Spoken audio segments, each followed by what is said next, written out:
The bitter cold of the Montana winter night seeped into Beatrice Vaughn's bones as she huddled in the corner of the abandoned barn, her thin dress offering little protection against the ruthless elements. The year was 1876, and the promise of a new life out west had withered like autumn leaves, leaving her alone, betrayed, and fighting for survival. Wind whistled through the gaps in the weathered wooden planks, carrying snowflakes that danced in the moonlight streaming through the holes in the roof. Beatrice pulled her knees closer to her chest, trying to preserve what little warmth remained in her body. Her stomach growled painfully, a stark reminder that she hadn't eaten in nearly 2 days. "Just make it through the night," she whispered to herself, her breath forming small clouds in the frigid air. "Tomorrow will be better." But even as the words left her lips, tears welled in her eyes. She had been telling herself the same thing since the stagecoach had left her behind at the last stop. Her traveling companion, a man she had foolishly trusted, disappearing with her money and belongings while she had stepped away to use the necessary room. Left with nothing but the clothes on her back and a small locket containing her parents' miniature portraits, Beatrice had wandered for hours before stumbling upon this dilapidated barn on the outskirts of Promise Creek, a small but growing settlement in the Montana Territory. The sound of approaching hoofbeats cut through her thoughts, and Beatrice froze. Fear gripped her heart as the barn door creaked open, sending a shaft of silvery moonlight across the hay-strewn floor. A tall silhouette filled the doorway, broad-shouldered and imposing. "Hello!" a deep voice called out. "Anyone in here?" Beatrice remained silent, pressing herself deeper into the shadows. She had trusted once already and paid dearly for it. The figure stepped inside, leading a magnificent chestnut horse behind him. As he moved into a patch of moonlight, Beatrice could make out his features: a strong jaw darkened with stubble, keen eyes that scanned the barn methodically, and a worn Stetson pulled low over his brow. "I know someone's here," he said, his voice gentler now. "I can see your footprints in the dust." Beatrice swallowed hard, knowing she had no escape. "Please," she said, her voice barely above a whisper. "I mean no harm. I just needed shelter for the night." The man turned toward her voice, squinting into the darkness. Then he struck a match, lighting a small lantern he pulled from his saddlebag. The warm glow illuminated Beatrice's hiding place, revealing her pale face, tangled chestnut hair, and terrified blue eyes. "Good Lord," he breathed, taking in her state the torn hem of her dress, her bare arms covered in goosebumps, and the unmistakable look of hunger in her hollow cheeks. Without hesitation, he shrugged off his heavy wool coat and crossed the barn in 3 long strides. "Here," he said, draping the coat over her shoulders. The warmth of it still carrying his body heat felt like heaven against her chilled skin. "Name's Isaac Morgan. I own this land and the ranch about a half-mile east of here." Beatrice clutched the coat around her, both grateful for the warmth and wary of the stranger's kindness. "Thank you, Mr. Morgan. I'm Beatrice Vaughn. I don't mean to trespass." Isaac crouched down to her level, keeping a respectful distance. "No one's called me Mr. Morgan since my pa died. It's just Isaac." His eyes, which she could now see were a warm hazel, searched her face with concern. "When's the last time you ate, Miss Vaughn?" As if on cue, her stomach growled loudly, and Beatrice flushed with embarrassment. "Yesterday morning," she admitted, though in truth, it had been little more than a stale biscuit she'd been saving. Isaac nodded, his expression serious. "Well, we need to fix that." He stood and extended a hand toward her. "My ranch isn't far. Got a warm kitchen, plenty of food, and my housekeeper, Mrs. Abernathy, would have my hide if I left a lady out here to freeze." Beatrice hesitated, studying his face for any sign of deception. All she saw was genuine concern and perhaps a hint of something else: admiration. "How do I know I can trust you?" she asked plainly. A small smile tugged at the corner of Isaac's mouth. Fair question. You don't know me from Adam. He thought for a moment. Mrs. Abernathy is 67 years old and carries a rolling pin she's not afraid to use if anyone steps out of line. She'll be there the whole time, and if you're still uncomfortable, you can leave whenever you want. No strings attached. The sincerity in his voice, combined with the painful emptiness in her stomach and the seeping cold that had settled into her bones, made Beatrice's decision for her. She placed her trembling hand in his much larger one and allowed him to help her to her feet. "Thank you," she whispered, swaying slightly as she stood. Isaac steadied her with a gentle hand on her elbow. "Can you ride?" When she nodded, he led her to his horse. "This is Thunder. He's got the smoothest gait in the territory." With practiced ease, Isaac lifted Beatrice onto the saddle, ensuring his coat remained securely around her shoulders. Then he took the reins and began leading the horse out of the barn and into the snowy night. "Won't you be cold?" Beatrice asked, noticing he wore only a flannel shirt now. Isaac glanced back at her, snowflakes already gathering on his broad shoulders. "I've weathered worse." There was that small smile again, a slight upturn at the corner of his mouth that did strange things to Beatrice's heart despite her exhaustion. Besides, a gentleman never leaves a lady in distress. As they made their way through the silent, snow-covered landscape, Beatrice found herself studying the man who walked steadily ahead, leading them through the darkness with confident steps. His shoulders were broad, his stance that of a man who had spent his life working outdoors. Despite her circumstances, a flicker of something warm kindled inside her, something that had nothing to do with the heavy coat wrapped around her and everything to do with the man who had given it to her. By the time the lights of Isaac's ranch house came into view, Beatrice's eyelids were growing heavy, the combination of relief, warmth, and exhaustion taking its toll. The house was larger than she had expected, a two-story structure with a wide porch and smoke curling invitingly from the chimney. As they approached, the front door swung open, and a stout woman with silver hair pulled into a tight bun appeared, a lantern held high. "Isaac Morgan, I was about to send the hands out looking for you." "It's nearly—" The woman's scolding broke off abruptly when she spotted Beatrice on the horse. "Oh my goodness! Who have we here?" "Mrs. Abernathy, this is Miss Beatrice Vaughn," Isaac said, helping Beatrice dismount with careful hands. "Found her taking shelter in the old Miller barn. She needs food and a warm place to stay tonight." Mrs. Abernathy's stern expression softened immediately. "You poor dear. Come in, come in." She ushered Beatrice toward the door, already fussing over her. "You're half frozen. Isaac, take care of Thunder and then come in for supper. I'll see to Miss Vaughn." Inside, the house was warm and inviting, with polished wood floors, a large stone fireplace, and simple but elegant furnishings. Mrs. Abernathy led Beatrice straight to the kitchen, where the heavenly aroma of beef stew made her mouth water and her knees weak. "Sit down, child," Mrs. Abernathy said, guiding her to a chair at the large wooden table. "Let's get some food in you first, then we'll see about a bath and clean clothes."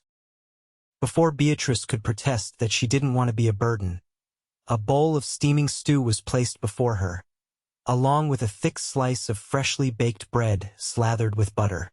She tried to eat slowly, to be ladylike, but hunger won out, and she devoured the meal with barely contained desperation. Mrs. Abernathy watched with a sympathetic eye, refilling her bowl without comment when Beatrice finished the first serving. "How long were you out there, dear?" "Just since this afternoon," Beatrice replied between bites. "I was on my way to Helena to take a teaching position, but—" She trailed off, the shame of her situation washing over her anew. "But what?" Isaac's voice came from the doorway. He had returned and stood watching her, his expression unreadable. Beatrice set down her spoon, suddenly feeling exposed. "I was robbed," she admitted quietly. "A man I met on the stagecoach. He seemed so kind, so trustworthy. He offered to watch my trunk while I freshened up at the station. When I returned, both he and my belongings were gone." She looked down at her hands, including my money and the letter of appointment from the school board.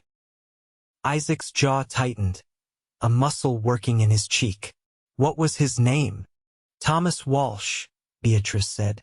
"At least, that's what he told me." Isaac and Mrs. Abernathy exchanged a look. "Walsh has been working his way through the territory," Isaac said grimly.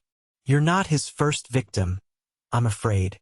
Sheriff Hollister's been trying to catch him for months," Mrs. Abernathy added, patting Beatrice's hand. "But don't you worry about that now. You're safe here." After finishing her meal, Mrs. Abernathy showed Beatrice to a guest room upstairs, where a steaming bath awaited her. The older woman provided a clean nightgown and a warm flannel robe, promising to wash and mend Beatrice's dress overnight. "Mr. Morgan is very kind to take me in like this," Beatrice said as she prepared for her bath. Mrs. Abernathy smiled. "Isaac has always had a good heart. Lost his parents young, his pa to a riding accident and his ma to pneumonia not long after. Been running this ranch since he was 20, and he's built it into one of the finest spreads in the territory." She paused at the door. "He's a good man, Miss Vaughn. One of the best I know." Left alone, Beatrice sank into the warm water with a sigh of relief, allowing herself to truly relax for the first time in days. As she washed away the dirt and fear of her ordeal, her thoughts drifted to Isaac Morgan, to his kindness, his gentle strength, and the way his eyes had crinkled slightly at the corners when he smiled. "Don't be foolish," she whispered to herself. "You're leaving tomorrow." But as she slipped between clean sheets in the comfortable bed, Beatrice couldn't help but wonder what it might be like to stay. Morning came with golden sunlight streaming through lace curtains and the distant sound of activity from the ranch yard below. For a moment, Beatrice was disoriented, the unfamiliar comfort of the bed and room confusing her sleep-addled mind. Then the events of the previous day rushed back, and she sat up, running a hand through her tangled hair. A soft knock at the door preceded Mrs. Abernathy's entrance, bearing a tray with coffee, eggs, bacon, and biscuits. "Good morning, dear. I thought you might prefer to eat up here while I finish pressing your dress." "Oh, you shouldn't have gone to such trouble," Beatrice protested, even as her stomach growled at the sight of the food. "Nonsense. It's no trouble at all." The older woman set the tray across Beatrice's lap. "Isaac's gone into town to speak with Sheriff Hollister about your situation. He thought perhaps they might be able to wire the school in Helena and explain what happened." Warmth spread through Beatrice's chest at the thought that Isaac had already taken steps to help her. "That's incredibly thoughtful of him." Mrs. Abernathy smiled knowingly. "As I said, he's a good man." She moved to the wardrobe and opened it, revealing several dresses. "Now, I've taken the liberty of bringing a few things for you to choose from. They belong to Isaac's sister, Emily. She lives in San Francisco now with her husband, but she left some clothes behind." "Oh, I couldn't possibly." "You can and you will," Mrs. Abernathy said firmly. "Emily would be the first to insist. Besides, you can't very well travel in just one dress, especially in this weather." After breakfast, Beatrice selected a practical blue calico dress that, with minimal adjustments, fit her reasonably well. Mrs. Abernathy helped her style her hair, and by the time they descended to the main floor, Beatrice felt almost human again. The sound of the front door opening announced Isaac's return. He stepped into the foyer, stomping snow from his boots, and looked up to see Beatrice on the stairs. For a moment he simply stared, his expression softening. "Miss Vaughn," he said, removing his hat. "You look restored." Beatrice felt a flush creep up her neck. Thanks to your and Mrs. Abernathy's kindness. Isaac cleared his throat. I spoke with Sheriff Hollister. He's sending a telegram to Helena explaining your situation. But he hesitated. But what? Beatrice asked, descending the last few steps. The school board has already filled the position. With the winter setting in and no word from you, they couldn't afford to wait. The news hit Beatrice like a physical blow. She gripped the banister to steady herself. I see. Her voice sounded distant to her own ears. Then I suppose I need to find alternative employment and accommodations as soon as possible. Actually, Isaac said, stepping forward, I may have a solution if you're amenable. Mrs. Abernathy excused herself with a knowing look, leaving Beatrice alone with Isaac in the foyer. He gestured toward the sitting room, and Beatrice followed, taking a seat on a comfortable settee while Isaac remained standing, one hand resting on the mantelpiece. The school here in Promise Creek is in need of a teacher, he explained. The previous one, Miss Winters, left rather suddenly to marry a railroad man from back east. He smiled slightly. Sheriff Hollister is on the school board, and when I mentioned your circumstances and that you're a qualified teacher, he seemed quite interested. Hope fluttered in Beatrice's chest. Do you think they would consider me, even without my credentials? The sheriff's wiring the school in Boston where you trained to confirm your qualifications, Isaac said. But he seemed optimistic. The children have been without formal instruction for nearly a month now. That's wonderful news, Beatrice breathed. I can't thank you enough for your help, Mr. Morgan. Isaac, he corrected gently. And there's one more thing. The teaching position comes with lodging a small cabin behind the schoolhouse. But it's been vacant for some time and needs repairs before it's habitable, especially with winter setting in. Oh, Beatrice's brief moment of optimism dimmed. So I'd like to offer you a place here until the cabin is ready, Isaac continued. We have plenty of room, and Mrs. Abernathy would welcome the company. Beatrice hesitated. That's extraordinarily generous, but I couldn't impose further. Perhaps there's a boarding house in town. There is, but it's currently full with railroad workers. Isaac moved from the mantelpiece to sit in the armchair across from her. Miss Vaughn. Beatrice, I understand your hesitation. A young woman alone must be careful of her reputation and safety. But I assure you, your presence here would be above reproach. Mrs. Abernathy serves as chaperone, and my ranch hands and their families know me well enough to understand this is simply assistance to a neighbor in need. The sincerity in his eyes made it difficult for Beatrice to maintain her reservations. If you're certain it wouldn't be an imposition. Not at all. Isaac's smile warmed his entire face. In fact, I'd consider it a favor to the town.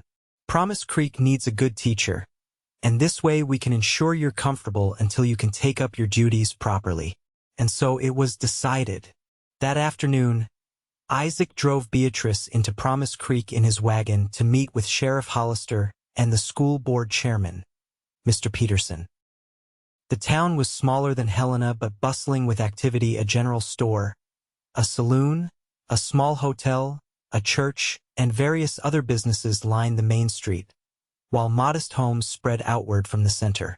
The meeting went better than Beatrice could have hoped. The telegram from her former school in Boston had arrived, confirming her excellent record and qualifications. The school board was desperate enough for a teacher that they hired her on the spot, with classes to begin the following Monday. We can't offer much in the way of salary, Mr. Peterson explained apologetically. $30 a month, plus the cabin once it's repaired. That's perfectly acceptable, Beatrice assured him. I'm grateful for the opportunity. After the meeting, Isaac showed her the schoolhouse, a simple but sturdy building with rows of desks, a pot-bellied stove, and shelves of well-worn books. Behind it stood the teacher's cabin, which, as Isaac had warned, needed considerable work. The roof leaked in several places, one window was broken, and the door hung precariously on a single hinge. "It doesn't look like much now," Isaac admitted. "But my men and I can have it fixed up within a few weeks." Beatrice turned to him, overwhelmed by his kindness. "Why are you doing all this for me? You don't even know me." Isaac's expression grew thoughtful. "My mother was a teacher before she married my father. She always said education was the greatest gift one could give or receive." He looked down at her, his hazel eyes sincere. "And I believe people should help each other. Isn't that what civilization is built on?" As they returned to the ranch that evening, Beatrice found herself studying Isaac's profile as he handled the team of horses with confident ease.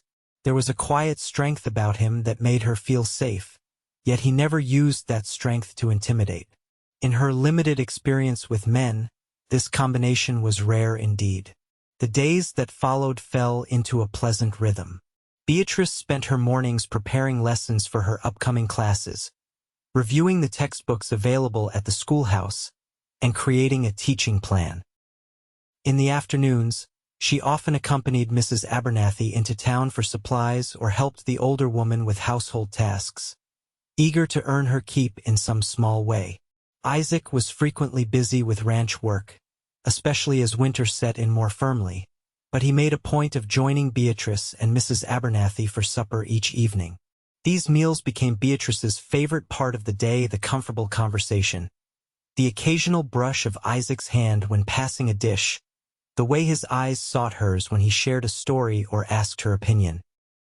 On Friday evening, 3 days before Beatrice was to begin teaching, a fierce blizzard descended on Promise Creek.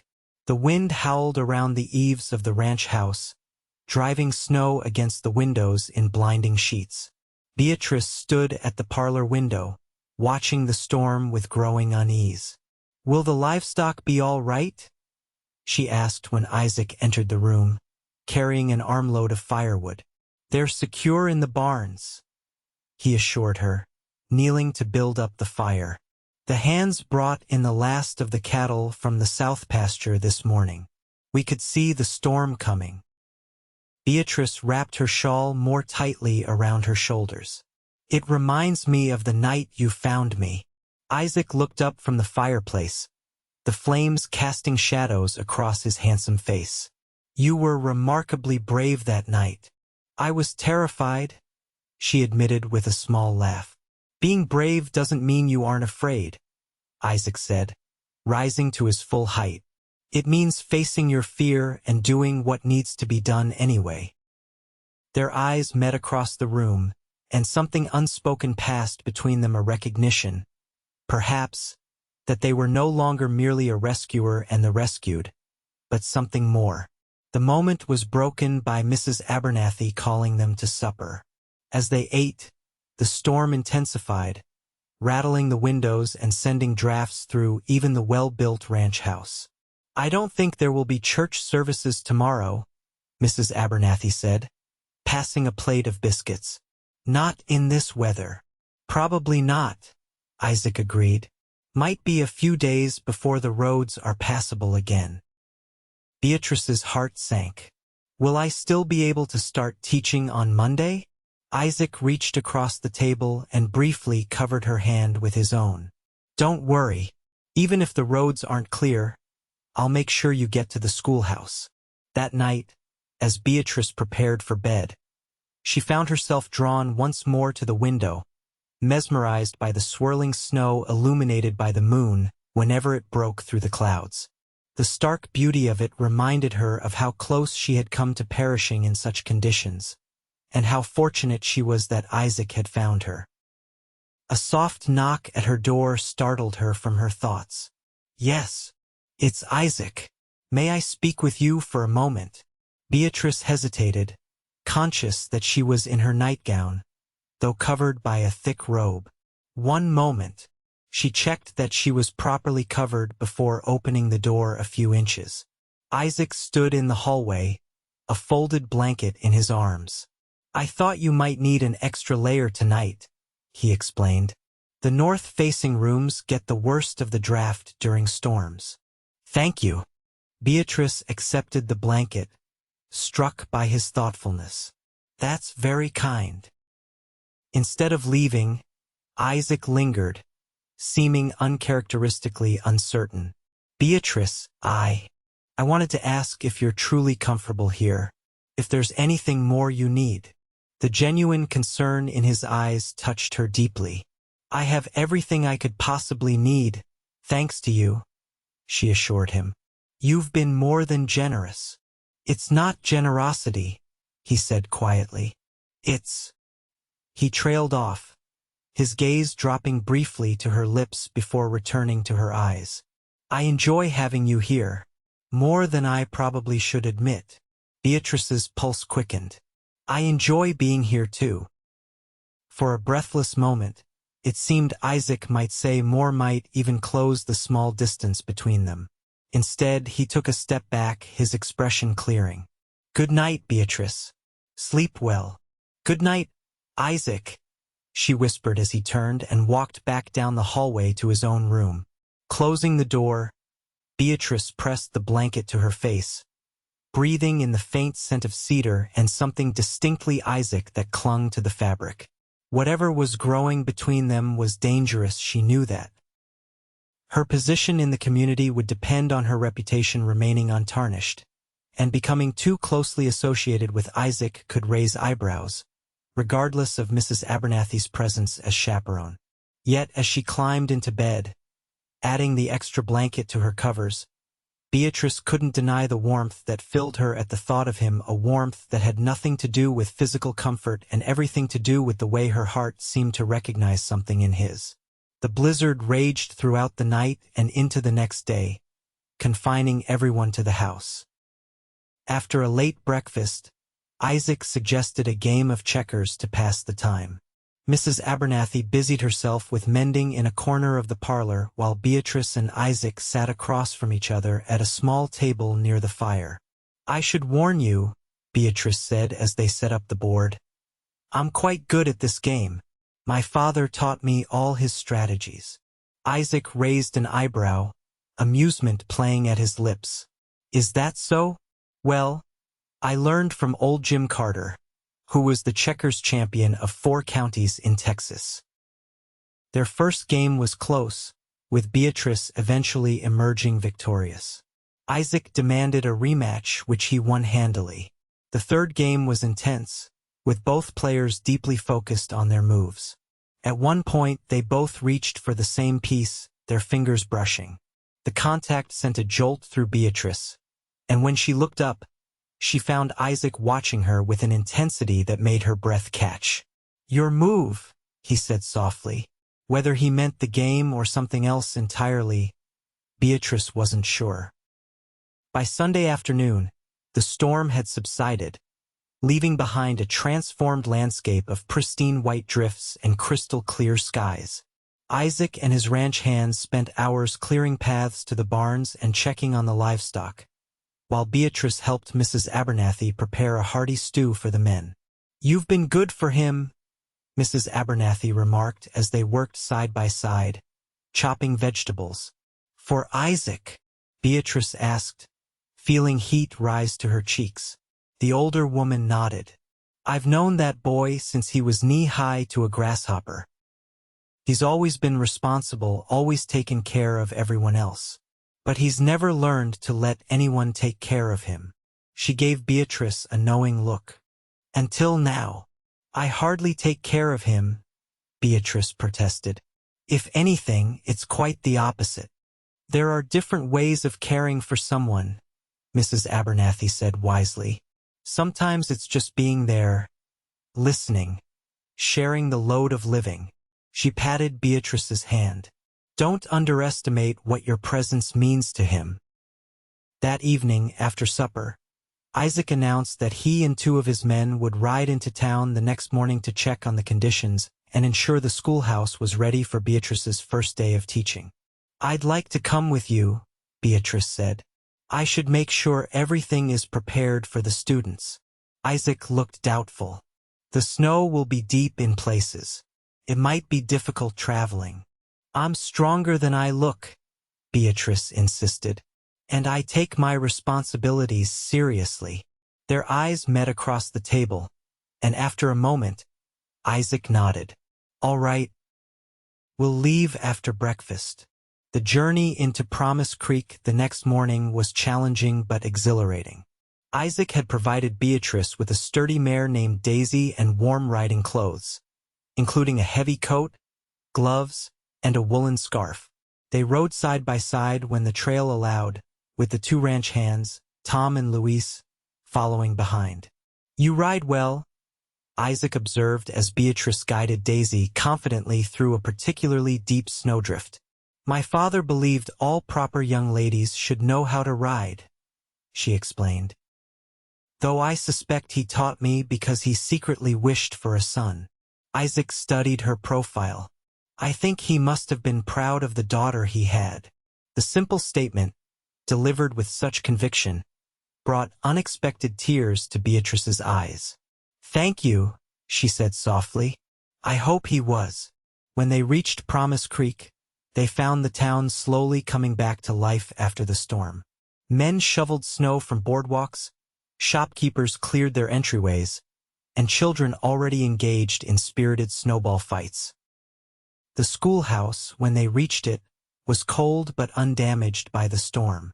While Tom and Luis worked on getting the stove lit and bringing in firewood, Isaac helped Beatrice arrange the desks and prepare the chalkboard for the next day's lessons. How many students will you have?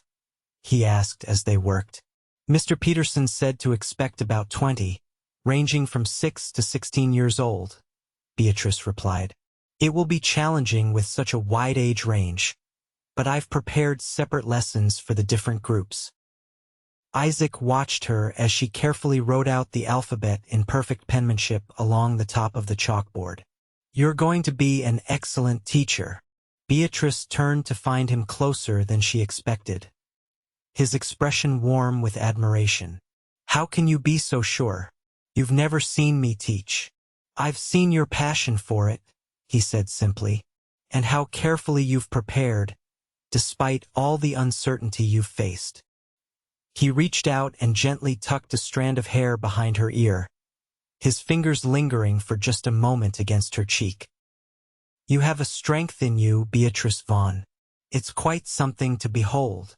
The air between them seemed to thicken, charged with unspoken feelings. Beatrice found herself leaning slightly toward him, drawn by something powerful and inevitable. The schoolhouse door banged open as Luis entered with another armload of firewood, breaking the moment. Isaac stepped back, clearing his throat. We should check on the cabin while we're here, he said, his voice slightly rough. See how the repairs are coming along. The teacher's cabin, though still not habitable, showed significant progress. The roof had been repaired, the broken window replaced, and the door rehung properly. Inside, the single room was clean but bare, awaiting furniture and supplies.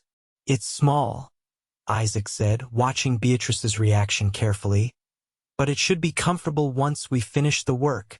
Beatrice walked to the window, looking out at the schoolyard and the town beyond. It's perfect, she said, and meant it. After the uncertainty of the past weeks, the prospect of having her own place, however modest, filled her with gratitude. They returned to the ranch by mid-afternoon, in time for Beatrice to finalize her preparations for the next day. After supper, she retired early, both excited and nervous about her first day of teaching. Morning came with clear skies and bright sunshine that made the snow-covered landscape glitter like diamonds. Isaac insisted on driving Beatrice to the schoolhouse himself, using a sleigh with runners that could navigate the snow-packed roads more easily than a wagon.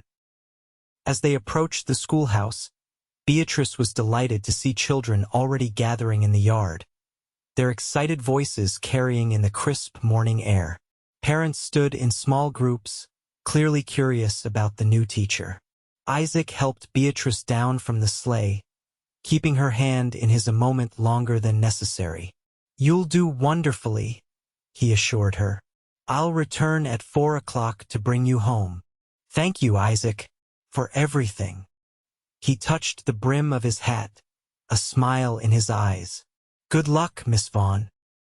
Beatrice squared her shoulders, took a deep breath, and walked toward her new students, ready to begin this chapter of her life. The first day of school went better than Beatrice could have hoped. After initial shyness, the children proved eager to learn and generally well-behaved. The parents who had lingered to observe seemed pleased with her approach, and by the time the final bell rang at 3:30, Beatrice felt a profound sense of satisfaction. As promised, Isaac arrived at 4 o'clock, his sleigh cutting a path through the fresh layer of snow that had fallen during the day. Beatrice's heart lifted at the sight of him, and she realized with startling clarity how much she had looked forward to sharing her day with him. "How did it go?" he asked as he helped her into the sleigh, tucking a warm blanket around her legs. "Wonderfully," she replied, her cheeks flushed with cold and excitement. "The children are bright and curious, and the parents seem supportive." As they traveled back to the ranch, Beatrice told Isaac about her students, about 8-year-old Sarah, who already read at a high level, about teenage brothers Michael and Joseph, who initially seemed disinterested but had engaged enthusiastically with the mathematics lesson, about tiny Emma, who had lost her front teeth and whistled when she recited her letters. Isaac listened attentively, asking questions and laughing at her stories.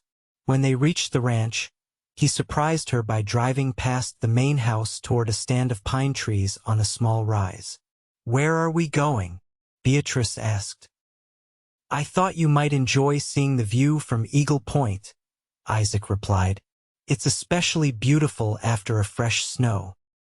He brought the sleigh to a halt at the edge of the trees, where the land fell away to reveal a breathtaking panorama of the valley below, the town of Promise Creek visible in the distance, smoke rising from chimneys into the clear blue sky. "It's magnificent," Beatrice breathed, taking in the vast expanse of wilderness, the mountains rising majestically on the horizon.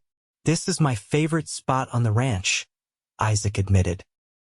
"My father brought me here when I was just a boy, the day he officially named me his heir.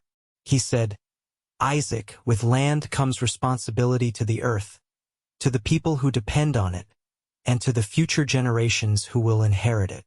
Beatrice studied his profile, strong and handsome against the backdrop of snow and sky.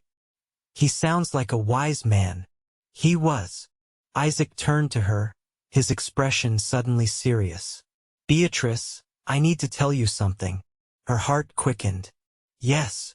These past 2 weeks, having you at the ranch." He paused, seeming to search for the right words. "I know it's not proper, and perhaps too soon, but I find myself thinking of you constantly. Your courage, your intelligence, your kindness." He broke off, a flush rising above his beard. "I'm not expressing this well." "You're expressing it perfectly," Beatrice said softly. Isaac took her gloved hand in his. "I don't want you to feel any obligation. Your position at the school is secure regardless. But I wanted you to know that my feelings for you have grown into something I never expected." Beatrice looked down at their joined hands, her heart pounding. "I've developed feelings for you too, Isaac, but I'm concerned about my reputation in town. As the new teacher, I need to be above reproach." "I understand completely," Isaac assured her. "I would never do anything to compromise your position. Perhaps we could court properly, with Mrs. Abernathy as chaperone when needed, and always in full view of the community so there can be no gossip." The idea of courting Isaac, of acknowledging openly what had been growing between them, filled Beatrice with both excitement and trepidation. "People might talk regardless," she pointed out, "especially since I'm staying at your ranch." "Then perhaps we should accelerate the repairs on the teacher's cabin," Isaac suggested. "Would that make you more comfortable?" Beatrice considered this. "Yes, I think it would. Though I admit, I've grown quite fond of Mrs. Abernathy's company." "And yours," she added silently. Then it's settled, Isaac said, his eyes warm with affection. I'll have my men focus on completing the cabin, and in the meantime, we'll begin a proper courtship if that's what you want? The question hung between them, fragile and hopeful. Beatrice found herself thinking of the night Isaac had found her in the barn cold, hungry, and alone. In the short time since then, he had shown her nothing but respect, kindness, and genuine care. Yes, she said finally, meeting his gaze. That's what I want. The smile that spread across Isaac's face was like sunrise breaking over the mountains. Keeping her hand in his, he raised it to his lips, pressing a gentle kiss to her knuckles through the glove. You've made me very happy, Beatrice Vaughn. As they drove back to the ranch house, the winter sun setting in a blaze of orange and pink behind the mountains, Beatrice felt a sense of peace settle over her. The path ahead might not be without challenges, but for the first time since arriving in Montana territory, she felt truly hopeful about her future. Over the next few weeks, Isaac proved true to his word. The repairs on the teacher's cabin progressed rapidly, with Isaac himself often working alongside his men after his ranch duties were complete. Meanwhile, their courtship began in earnest, with Isaac escorting Beatrice to church on Sundays, joining her for chaperoned walks through town, and occasionally bringing her small tokens of his affection: a ribbon for her hair, a book of poetry he thought she might enjoy, wildflowers he had found growing improbably through the snow. Beatrice flourished in her role as teacher. The children adored her, and the parents in Promise Creek came to respect her dedication and skill. She established a lending library using books donated by townspeople, started a weekly spelling competition that became a community event, and even organized a Christmas pageant that brought the entire town together in celebration. By mid-December, the teacher's cabin was complete, furnished simply but comfortably with a bed, a table and chairs, a small writing desk, and a rocking chair positioned near the stove. The townswomen, led by the minister's wife, had contributed curtains, quilts, and other touches to make the space feel like a home. The day Beatrice moved in was bittersweet. While she looked forward to establishing her independence, she had grown accustomed to the warmth and companionship of the Morgan Ranch, to Mrs. Abernathy's motherly fussing, to the rhythm of ranch life, and most of all to Isaac's presence. "You'll still come for Sunday dinner, won't you?" Mrs. Abernathy asked as she helped Beatrice pack her belongings. "Of course," Beatrice assured her. "Wild horses couldn't keep me away." When the time came to leave, Isaac drove her to town himself, the wagon loaded with her trunk and the few additional possessions she had acquired during her stay. They made the journey mostly in companionable silence, each lost in their own thoughts. At the cabin, Isaac carried her trunk inside and built a fire in the stove while Beatrice arranged her books on the small shelf he had crafted for her. "It's a fine home," Isaac said when the fire was crackling merrily. "But it feels awfully quiet." Beatrice smiled. "After the bustle of your ranch, I imagine anywhere would seem quiet." "That's not what I meant." Isaac moved to stand near her, close enough that she could feel the warmth radiating from his body. "Beatrice, these past weeks of courting you have been the happiest of my life." Her heart fluttered in her chest. "Mine too. I know it's still early," he continued, his voice growing husky, "but I want you to know that my intentions are honorable and my feelings sincere." He paused, gathering himself. "I'm falling in love with you, Beatrice Vaughn." The declaration, though not entirely unexpected given the course of their courtship, still took her breath away. Beatrice reached up to touch his cheek, her fingers tracing the line of his jaw. "And I with you, Isaac Morgan."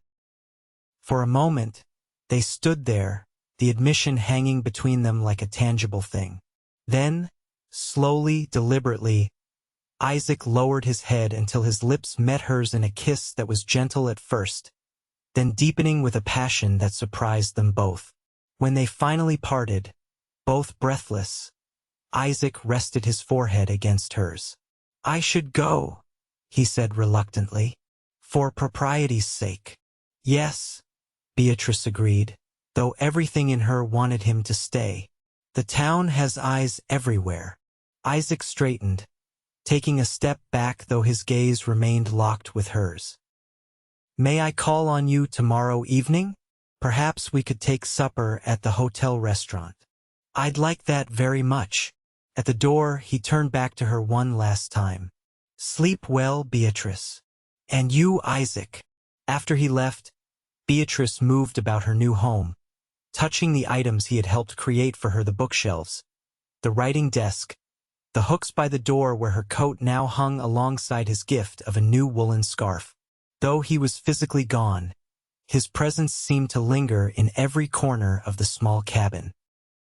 That night, as she lay in her narrow bed listening to the wind whisper around the eaves, Beatrice reflected on the remarkable turn her life had taken. From the desperation of that cold night in the barn to the warmth of Isaac's love, the journey had been unexpected but profoundly transformative. Thank you, she whispered into the darkness, a prayer of gratitude for the man who had covered her with his coat and now, it seemed, with his heart. The winter deepened, bringing shorter days and longer nights, but for Beatrice and Isaac, the season was illuminated by the growing warmth between them. Their courtship continued through Christmas and into the new year, becoming a familiar and welcome sight to the people of Promise Creek. In January, a traveling photographer visited the town, setting up his equipment in the hotel lobby and offering portraits to the residents. Isaac surprised Beatrice by arranging a sitting for them together, their first formal portrait as a couple. Something to remember this winter by, he explained as they posed stiffly, the photographer disappearing beneath his black cloth. As if I could ever forget it, Beatrice replied softly. When the photograph was developed and presented to them, Beatrice was struck by the image they created together, Isaac tall and strong beside her, his hand resting protectively on the back of her chair, while she sat with perfect posture, her expression serene but with unmistakable happiness shining in her eyes.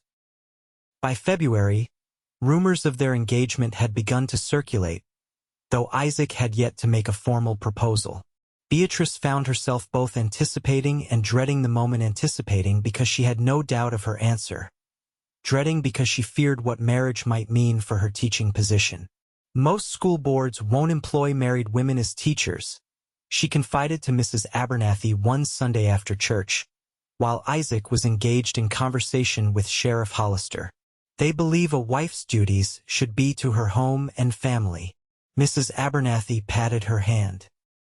Promise Creek isn't most places, dear, and Isaac isn't most men. He wouldn't ask you to give up something that brings you such joy. The older woman's words proved prophetic. That evening, as Isaac walked Beatrice back to her cabin after supper at the ranch, he broached the subject that had been on both their minds. Beatrice, he began, his breath forming clouds in the cold night air. I've been wanting to ask you something important, but I've been hesitating because I know you love your teaching. She looked up at him, her heart skipping a beat. Yes. If I were to ask you to be my wife, he said carefully, would you be concerned about continuing your work at the school? The directness of his question, so typical of Isaac's straightforward nature, made Beatrice smile despite her nervousness. Yes, I would be. I love teaching, Isaac. It gives me purpose and fulfillment. Isaac nodded, as if her answer confirmed something he already knew. I thought as much. That's why I spoke with the school board last week. Beatrice stopped walking, turning to face him fully. You did what? I asked them if they would consider retaining you as teacher even if your marital status were to change, Isaac explained.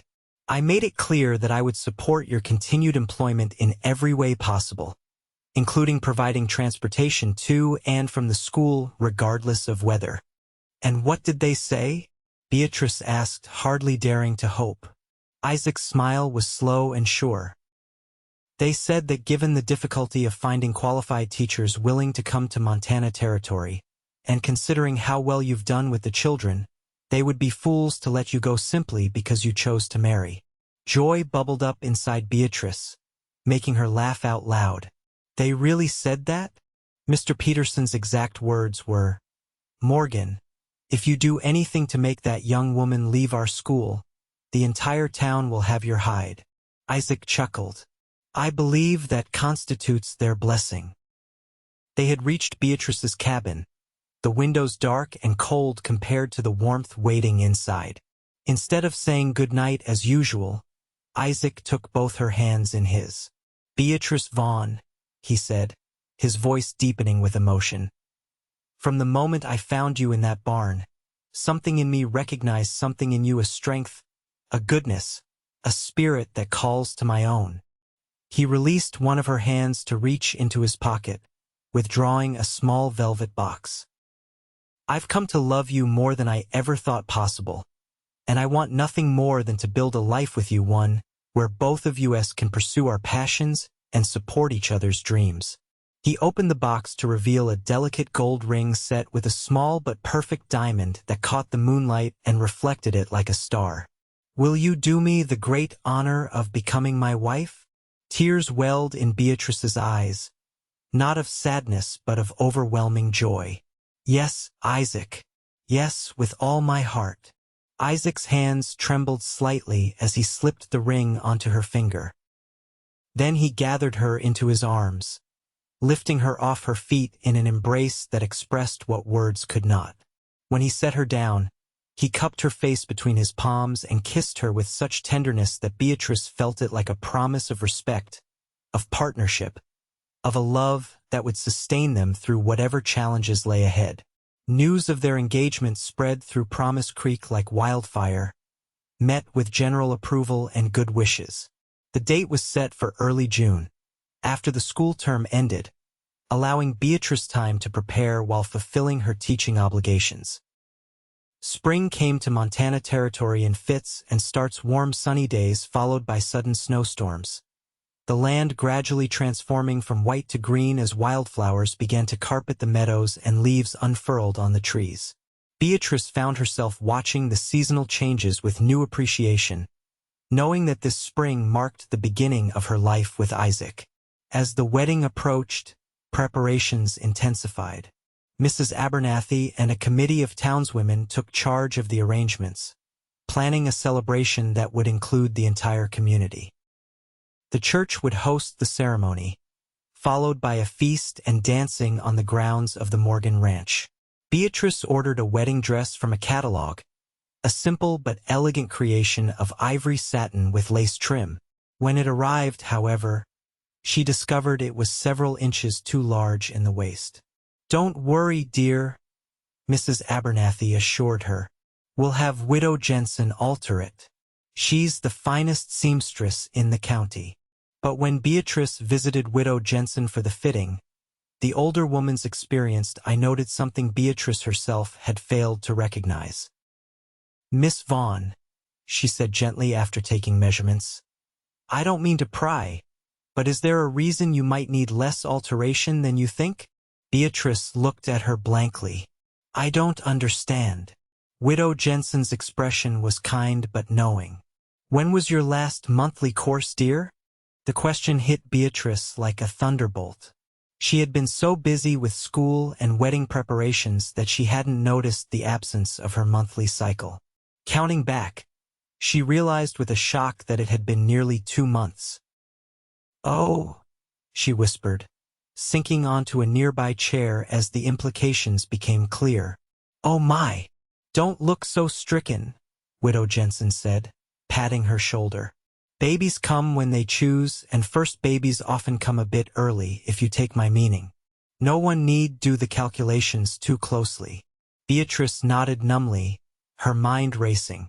She and Isaac had shared only kisses and embraces, always stopping short of anything that might compromise her virtue completely. But there had been one evening in late March, after a particularly close call when Isaac's horse had been spooked by a snake and thrown him, resulting in a concussion that had terrified Beatrice with the possibility of losing him.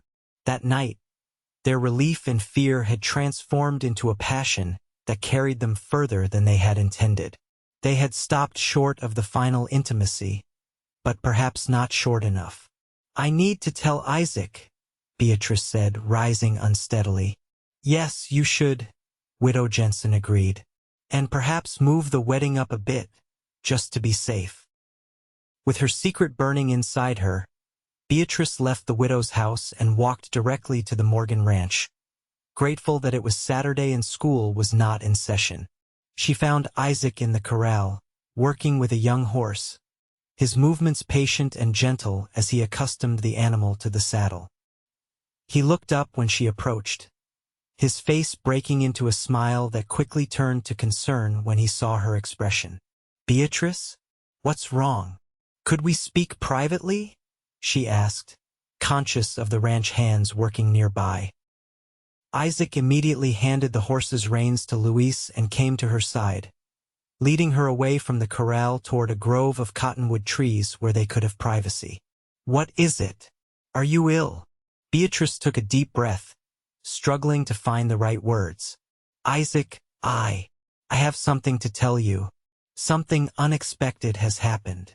His brow furrowed with worry. "Whatever it is, we'll face it together. I believe She faltered, then forced herself to continue. "I believe I'm with child."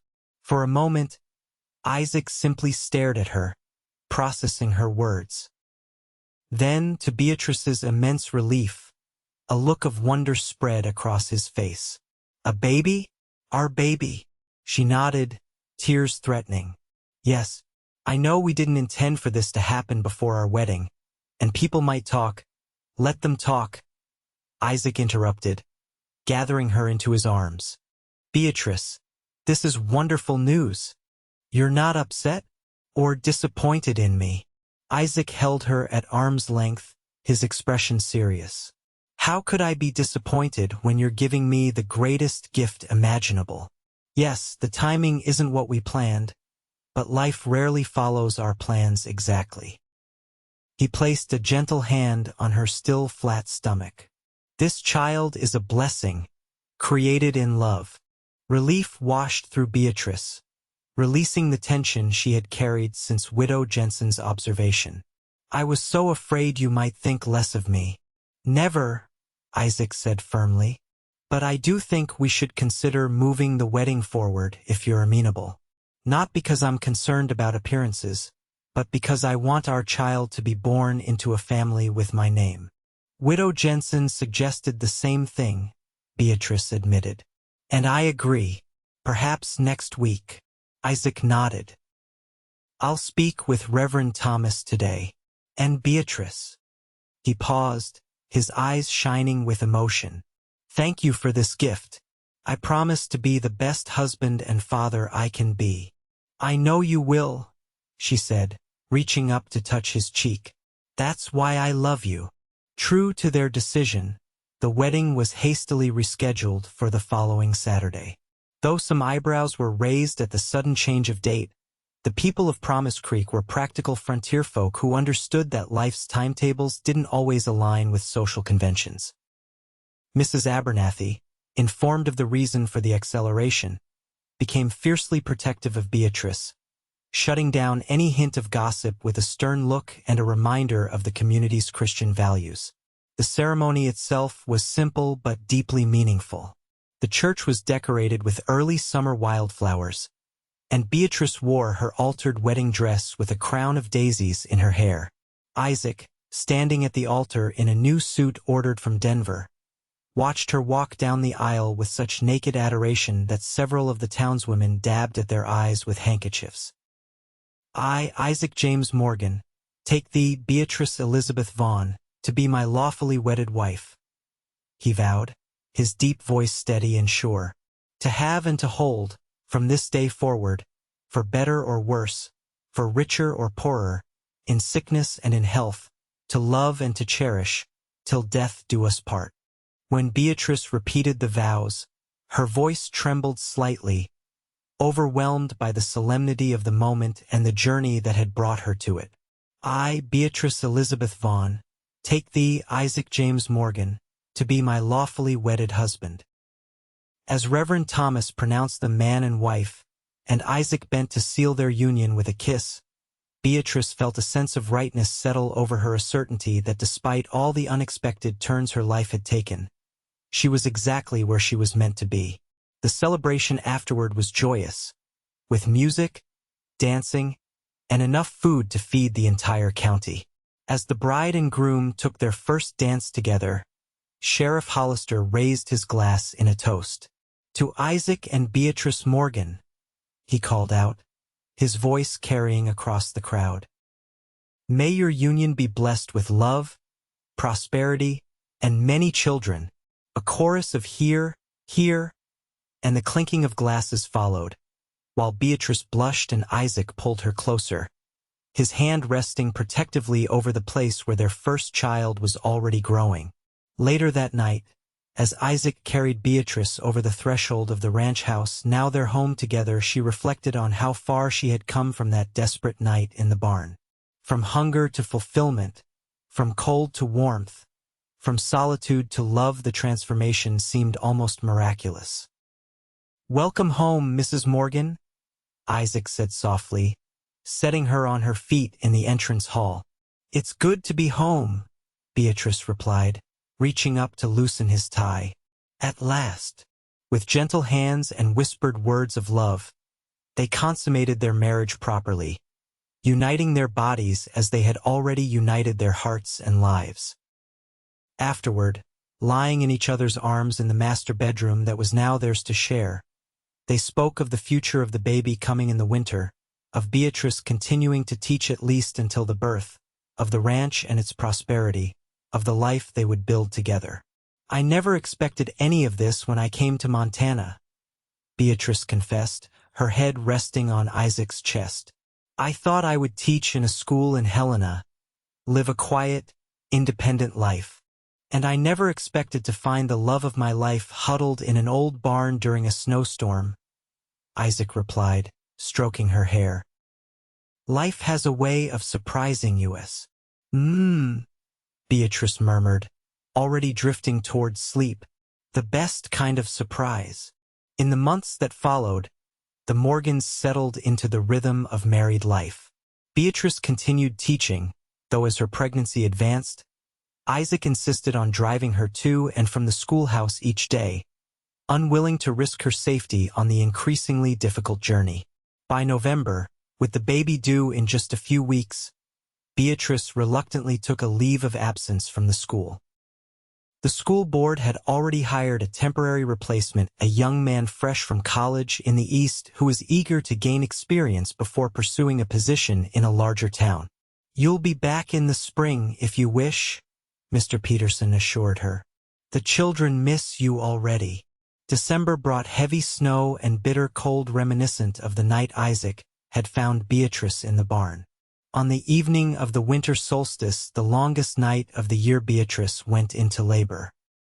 Mrs. Abernathy sent for the midwife and banished Isaac to the parlor, where he paced anxiously, wearing a path in the carpet as the hours passed. Near dawn, after a long and difficult labor, the lusty cry of a newborn filled the ranch house. Mrs. Abernathy appeared at the parlor door, her face tired but beaming. "Congratulations, Mr. Morgan," she said. "You have a healthy daughter." Isaac's legs nearly gave way beneath him. "And Beatrice?" "Exhausted but well. She's asking for you." He found his wife propped up in their bed, her face pale with fatigue but radiant with joy. In her arms, wrapped in a soft blanket, lay a tiny bundle with a shock of dark hair. "Isaac," Beatrice whispered as he approached the bed. "Meet your daughter."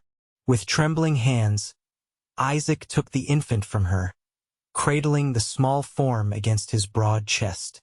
The baby squirmed, her tiny fists waving, and when she opened her eyes, Isaac saw they were the same deep blue as her mother's. "She's perfect," he breathed, overcome with emotion. "Absolutely perfect. I thought we might name her Emma," Beatrice suggested. "After my mother." "Emma Morgan," Isaac tested the name, smiling down at his daughter. It suits her. As the first light of the new day filtered through the bedroom windows, the little family huddled together on the bed, marveling at the miracle they had created. Outside, the world was cold and white, but inside the Morgan Ranch house, all was warmth and love. 1 year ago, Beatrice said softly, watching as Emma's tiny fingers curled around her father's much larger one. I was lost and alone, with no idea where life would take me. And I was a solitary rancher, convinced I had everything I needed. Isaac added, his free arm wrapped securely around his wife's shoulders. Now look at us, Beatrice smiled, leaning her head against his chest. A family. Isaac pressed a kiss to her temple, then to his daughter's downy head. The best kind of family, he murmured. One built on love, trust, and second chances. As Emma dozed in her father's arms and Beatrice rested against his strength, Isaac found himself thinking once more of that snowy night in the barn, of how a simple act of kindness, offering his coat to a stranger in need, had led to the greatest blessings of his life. Sometimes, he reflected, the most significant journeys begin with the smallest steps. Outside, the sun rose fully over the Montana wilderness, bathing the snow-covered landscape in golden light, a promise of warmth to come, of spring following winter, of life continuing its eternal cycle of renewal and growth. And inside, the Morgan family embraced their future together, bound by a love that had begun with a coat offered in kindness and had grown into a shelter strong enough to weather any storm. In the years that followed, the Morgan family flourished. Beatrice returned to teaching the following spring, bringing baby Emma with her in a cradle set beside her desk. The arrangement was unconventional, but the school board, recognizing Beatrice's value to the community, made the accommodation willingly. The children adored having the baby in the classroom, and the older girls often took turns holding her during their reading periods. Isaac continued to expand his ranching operations, gaining a reputation throughout the territory for his fair business practices and quality livestock. The ranch prospered under his management, allowing him to hire additional hands and improve the property with new barns, corrals, and eventually, a larger house built on the same spot as the original but with more room for their growing family. Emma was joined by a brother, James, 2 years later, and then by another sister, Sarah, the following year. Each child brought new joy to the household, and Beatrice found herself constantly amazed by the fullness of her life, so different from the solitary existence she had once envisioned for herself. On the 5th anniversary of the night Isaac had found Beatrice in the barn, they made a special pilgrimage to the site. The old Miller barn had been renovated as part of the expanding ranch operations, but Isaac had preserved the corner where he had first discovered Beatrice huddled in the hay. It seems like another lifetime, Beatrice remarked as they stood hand in hand, their 3 children playing nearby under Mrs. Abernathy's watchful eye. I was so afraid that night, and I was so struck by your courage, Isaac replied, squeezing her hand. Even at your most vulnerable, there was such strength in you. Beatrice turned to face him, her blue eyes as clear and beautiful as the day they had met. Do you ever wonder what would have happened if you hadn't decided to check the barn that night? Isaac shook his head. I believe some things are meant to be, Beatrice. If not that night, then another. Our paths were destined to cross. Such a romantic, she teased, though her expression was tender. My practical, stoic rancher, secretly a poet at heart. Only for you, he said, bending to kiss her softly. Always for you. As they walked back to the house, their children running ahead in the golden afternoon sunlight, Beatrice reflected on the journey that had brought her to this moment. From the desperate young woman abandoned and alone in a strange territory, to the respected teacher and beloved wife and mother she had become, the transformation seemed almost miraculous. Yet it wasn't miracle that had saved her, but simple human kindness. A coat offered in the cold. A hand extended in the darkness. A heart opened to the possibility of love. And in that realization lay the greatest lesson of all. That sometimes, in our darkest moments, the light of hope comes not from grand gestures or dramatic interventions, but from the quiet decency of one person reaching out to another in need. As Isaac's arms circled her waist and their children's laughter echoed across the ranch yard, Beatrice sent up a silent prayer of gratitude for the storm that had driven her to that barn, for the man who had found her there, and for the love that had transformed them both. In the end, she reflected, it wasn't just Isaac's coat that had warmed her that night, but the beginning of his heart, a gift that continued to shelter and sustain her through all the seasons of their life together.